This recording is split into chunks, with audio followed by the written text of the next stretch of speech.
Shocking revelation, isang sikat na female celebrity ang idinawit ni alias Totoy sa mga missing sabongero case. Hindi ko muna papangalanan at alam na nila yan. Ito ang naging matapang na pagbubunyag ni alias Totoy na tila malakas ang loob niya na kilalang kilala ng mga netizens ang tinutukoy niyang showbiz celebrity na sangkot sa kaso.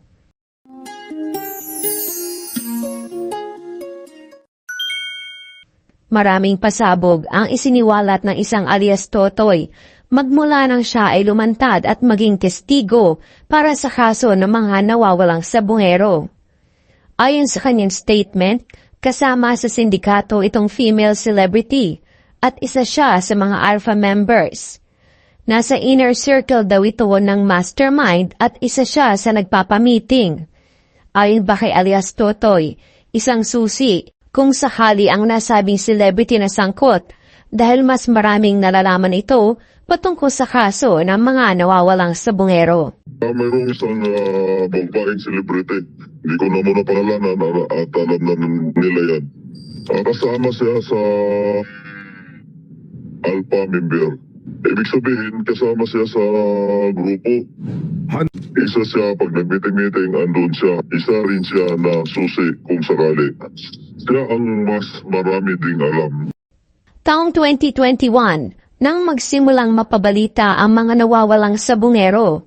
Ayon sa report, 34 katao ang naitalang nawawala.